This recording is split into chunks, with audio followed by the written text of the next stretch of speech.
In the intricate dance of relationships, it's easy to lose sight of one's value, especially when emotions run deep.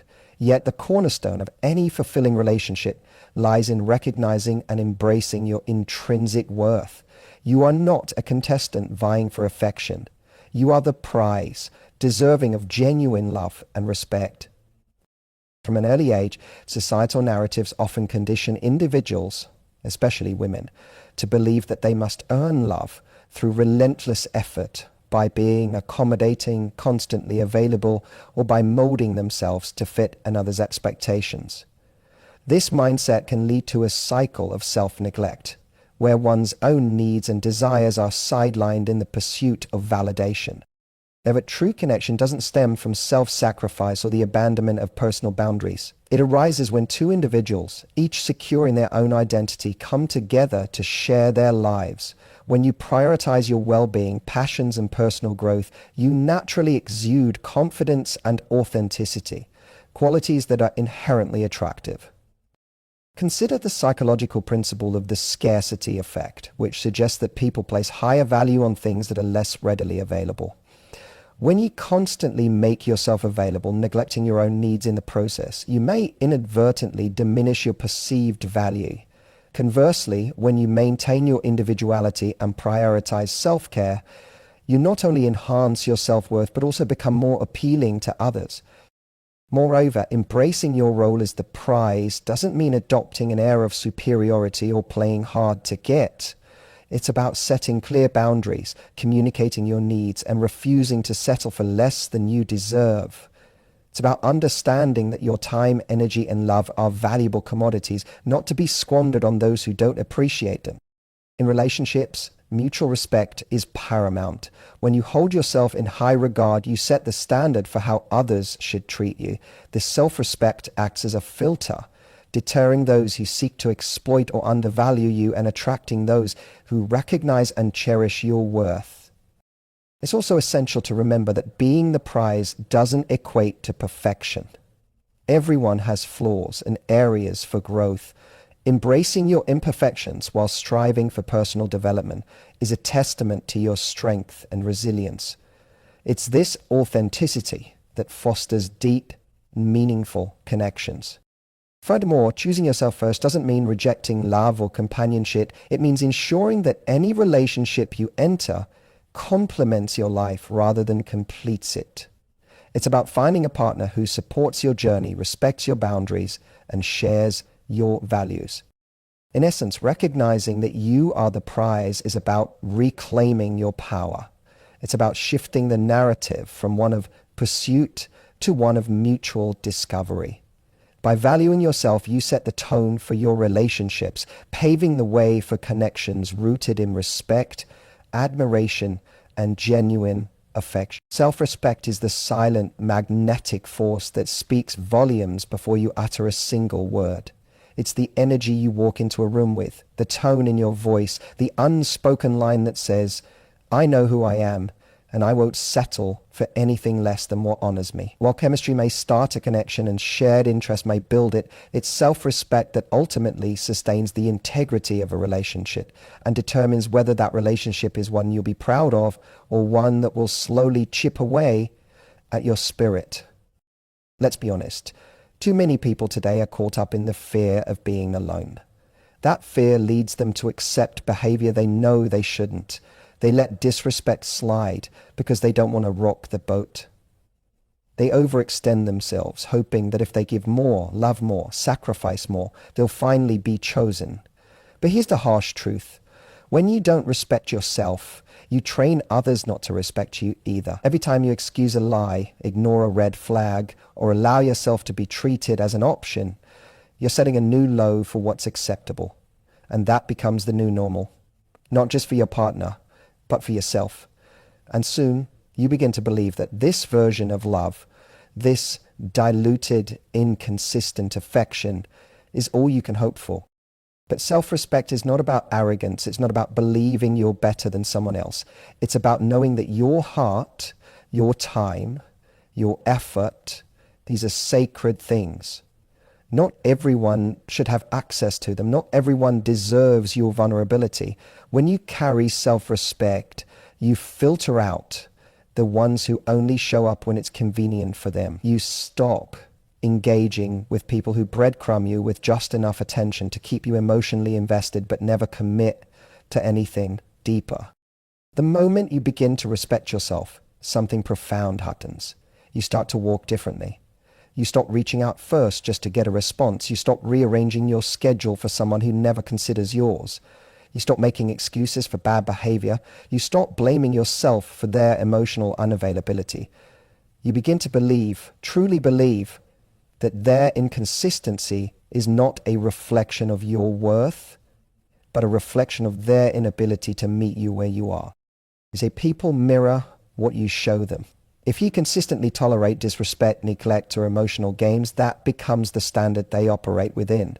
But if you show them that you're not afraid to walk away when your standards aren't met, you force them to either rise to your level or walk away themselves. And if they walk, let them.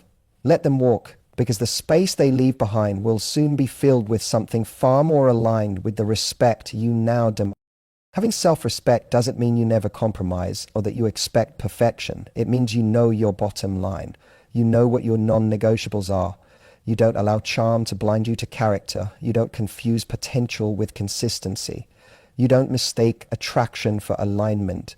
And you certainly don't accept chaos as passion. It's easy to get swept up in the fairy tale narrative, the idea that if you just love hard enough, wait long enough, sacrifice deep enough, someone will change for you. But real love doesn't require you to betray yourself. Real love doesn't ask you to suffer for the promise of better days. Real love is already better today. Real love begins when self-respect is not just present, but foundation. Think about this. How many times have you felt emotionally drained from giving too much to someone who gave you so little in return? How often have you sat there questioning your worth after being ghosted, benched, or strung along? How many times did you compromise what you needed just to avoid seeming too much?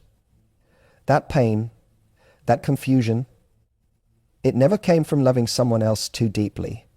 It came from abandoning yourself in the process. When you respect yourself, you change how you communicate. You speak clearly, not passively. You express your needs without guilt. You set boundaries without apology.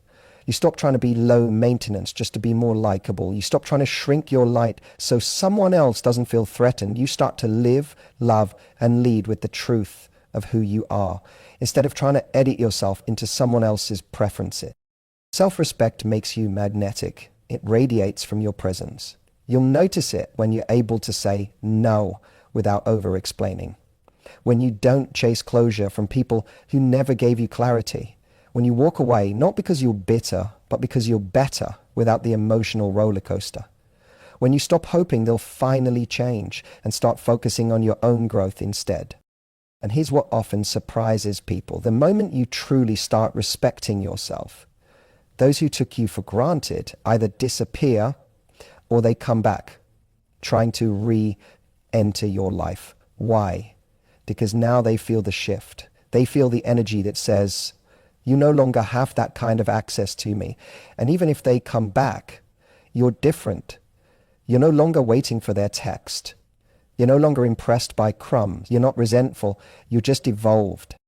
When you operate from a place of self-respect, your entire dating life changes. You don't waste time wondering why they didn't call. You don't internalize rejection. You don't tolerate situationships that go nowhere.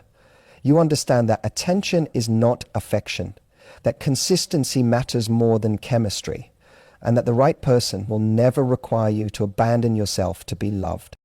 So if you want to shift the entire course of your romantic life, start here. Start with the decision to respect yourself no matter how much you want them, no matter how charming they are, no matter how lonely you feel, no matter what history you share, because the relationship you have with yourself sets the blueprint for every relationship you'll ever have. You are not meant to be chosen by someone who doesn't even know what they want. You are not meant to prove your worth to someone blind to your value. You are meant to choose yourself so powerfully that anyone who wants to be in your life is required to treat you with the same reverence you show yourself. Respect is the love you give yourself. When that becomes your standard, everything else in your life begins to align.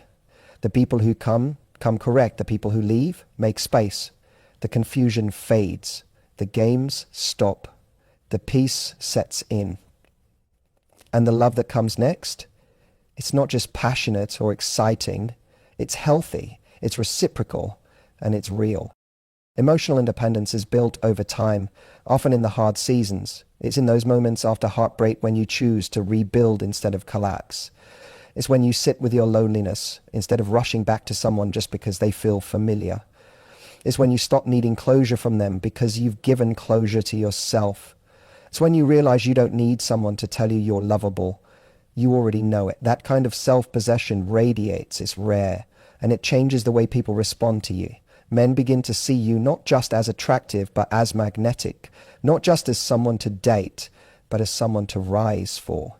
Because emotional independence doesn't push people away, it draws the right ones closer. It creates a clear, respectful boundary. It communicates, I'm happy on my own. If you're going to be in my life, you need to add value, not. But here's where people get it wrong. They think being emotionally independent means being cold, closed off, or hyper self-sufficient to the point where they never ask for anything. That's not emotional independence. That's emotional isolation. True emotional independence allows space for love, vulnerability, and connection. It just doesn't make those things a requirement for self-worth. It doesn't use connection as a substitute for wholeness. It enhances it when you're emotionally independent. You can express your needs without demanding them. You can ask for more without it being a test of your value.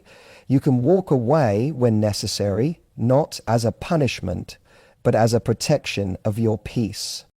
A woman who chooses herself first doesn't wait around for someone to realize her value. She doesn't need to manipulate, chase, or perform. She doesn't give out multiple chances to someone who continues to show her they don't respect her time or energy. She simply notices the misalignment, thanks the experience, and moves on. That kind of clarity is powerful. It's disarming. It's unforgettable. Because most people are used to emotional volatility. People who stay even when they're hurting, people who tolerate inconsistency, people who compromise their standards to maintain a connection. But when you choose emotional independence, you fit the script. You shift from please love me to I already love me. So if you're here, it has to be real. Men fall in love with women who make them feel safe, not just emotionally safe, but energetically safe. Safe in the sense that she doesn't need them to complete her, but she invites them to complement her. That's a powerful distinction, because when someone senses that you're making them your emotional oxygen, it suffocates the relationship. But when they know you have your own air to breathe, your own fire to tend to, they show up differently. They want to be part of your world, not out of obligation, but out of admiration. They start bringing their best. They start honoring your boundaries. They rise to your standard, not because you asked them to, but because your presence demands it. There's an elegance to emotional independence. It doesn't scream, it doesn't chase, it doesn't panic. It simply chooses. It chooses not to respond to disrespect. It chooses not to reopen doors that led to confusion. It chooses silence over drama. It chooses peace over potential. And the more you practice it, the more you realize that the relationships that survive are the ones built on mutual value, not emotional dependence. Because emotional independence isn't just about love. It's about power. Not the kind that controls others, but the kind that protects you. The kind that says, I don't need to beg for love. I am love. The kind that allows you to engage in relationships without fear of losing yourself. Think about the most magnetic people you know. They're not the ones who are constantly seeking attention or validation. They're the ones who are centered, calm, aligned. They're the ones who can walk away without resentment, who can give without losing themselves, who can love deeply without clinging. That's the magic of emotional independence. It gives you freedom, not from connection, but within connection. And it gives the other person the same freedom too. And in that space, real intimacy can grow. Not codependence, not trauma bonding, but something rooted, something stable, something sustainable. You don't have to be perfect to be emotionally independent. You just have to start choosing yourself in the small moments. The moment you choose not to double text after being ignored, the moment you choose to end the day early because their energy feels off, the moment you choose to leave a conversation that feels disrespectful, the moment you stop trying to convince someone to see your worth, these are the tiny, quiet revolutions where emotional independence is born. And over time, those small choices shape a new version of you. A woman who doesn't fear being alone. A woman who doesn't compromise her peace for the illusion of love. A woman who doesn't need someone to choose her because she's already chosen herself fully, unapologetically, and completely. That's the version of you who draws in relationships that reflect that same wholeness. Men who are not intimidated by your strength but in awe of it. Men who don't want to fix you because they know you're not broken. Men who come not to rescue you, but to walk beside you. When you become emotionally independent, dating stops being a game of survival. It becomes a process of discernment. You no longer ask, how do I get him to like me? Instead you ask, do I even like him? You're not waiting for someone to choose you. You're evaluating whether the connection adds to your life. You become the one doing the choosing. You become the one who doesn't fear rejection because you're no longer rejected when someone leaves you.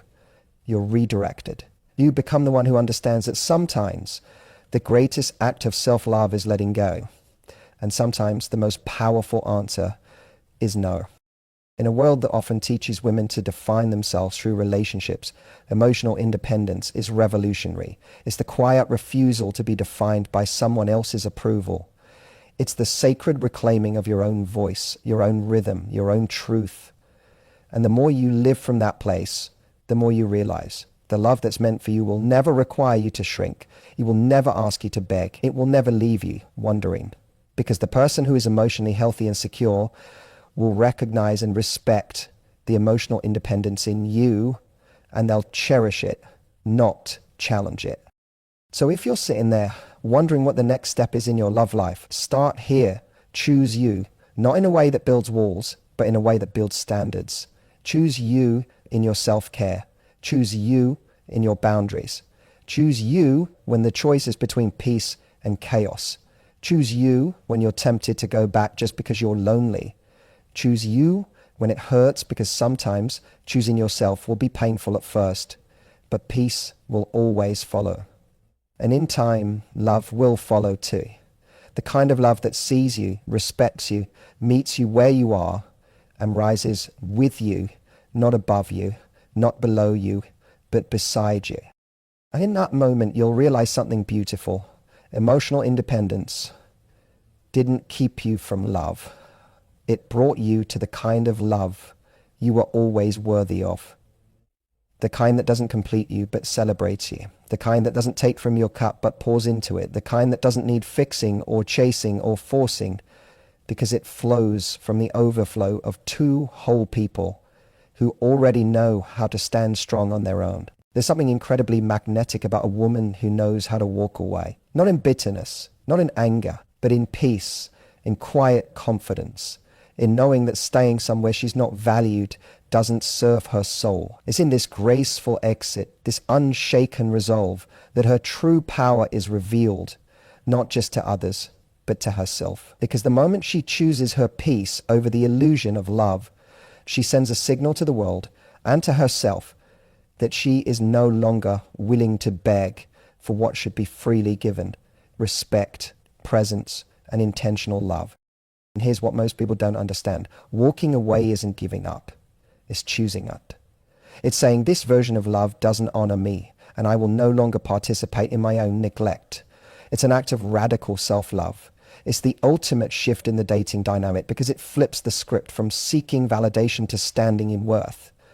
You can always tell the difference between a woman who is scared to lose someone and a woman who is no longer scared to lose herself. That shift, that's when everything changes. Because the woman who walks away from what doesn't nourish her stops negotiating with mediocrity. She no longer begs for the bare minimum. She no longer clings to mixed signals or waits for potential to be realized. She values her time, her heart, and her energy too much to settle for breadcrumbs. And that clarity terrifies the wrong men, but deeply attracts the right ones. What's ironic is that the very act of walking away often triggers what many women hoped for all along, a man's realization. Suddenly he sees the gravity of her presence. He feels the silence she leaves behind. He starts noticing the little things he took for granted. Because while she was around, he assumed her loyalty was permanent. He mistook her patience for passivity.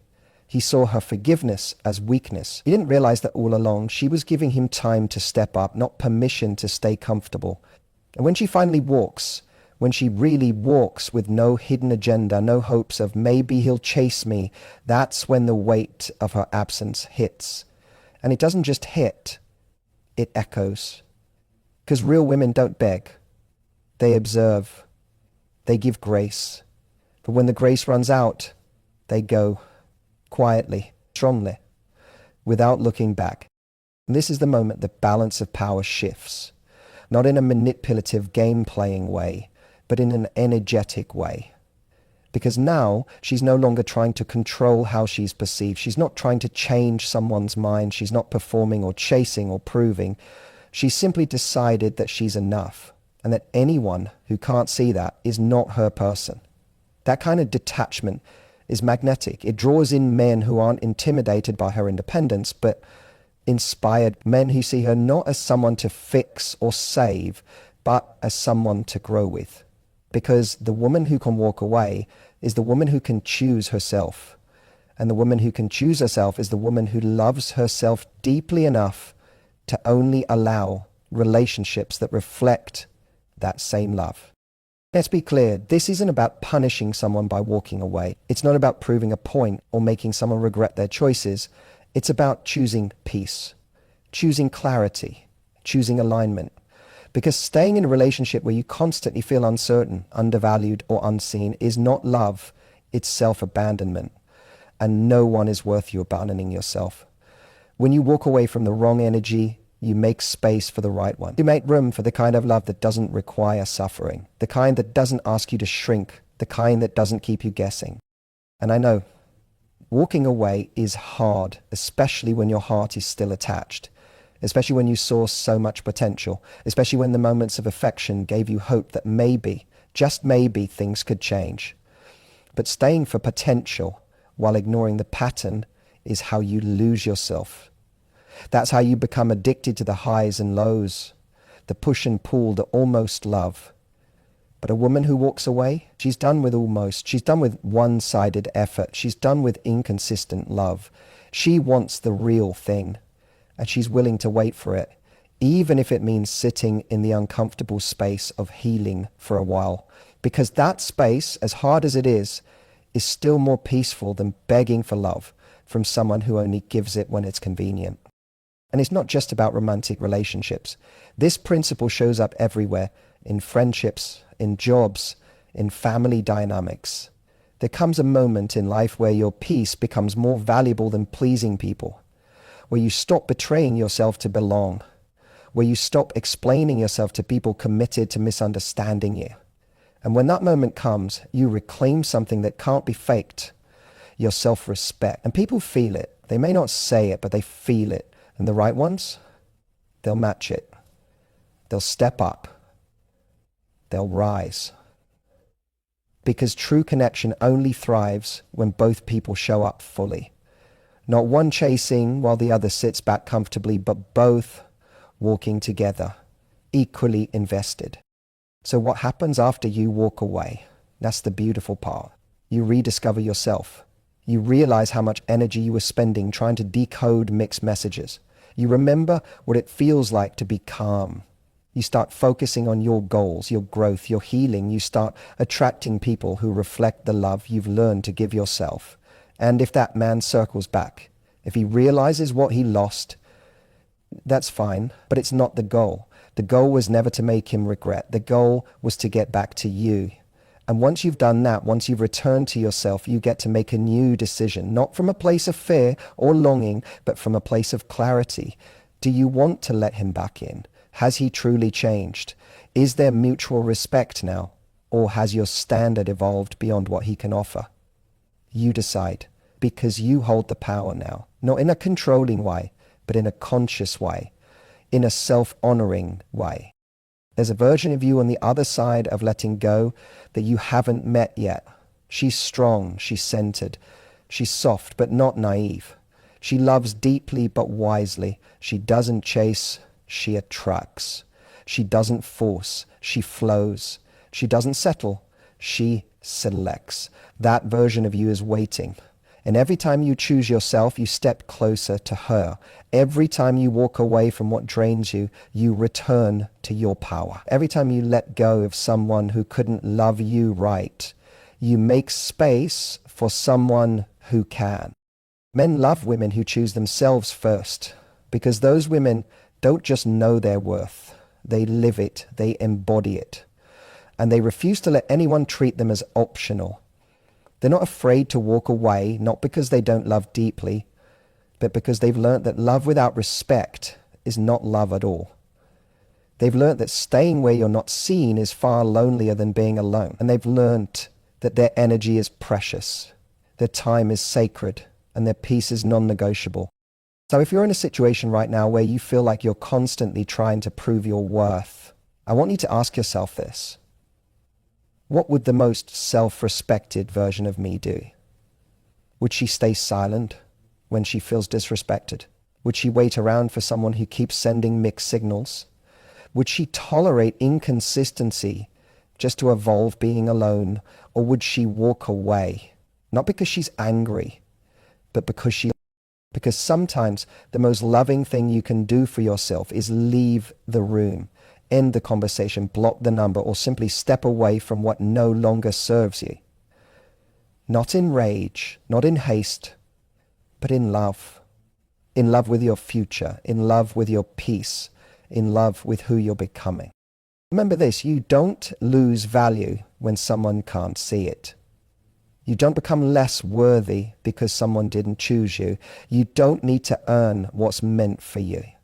The right connection won't require you to constantly explain yourself, fight for attention, or prove your worth. It will feel safe. It will feel reciprocal. It will feel like home. But until then, don't be afraid to walk away. Walk with your head high. Walk with your heart open. Walk with the quiet confidence that says, I choose me now. And let that be enough. Because in choosing yourself, you're not just protecting your peace, you're setting the standard for how everyone else will treat you moving forward. You are worthy, you are whole, you are allowed to walk away, and you are allowed to never look back, because when you walk in your worth, you attract love that mirrors it.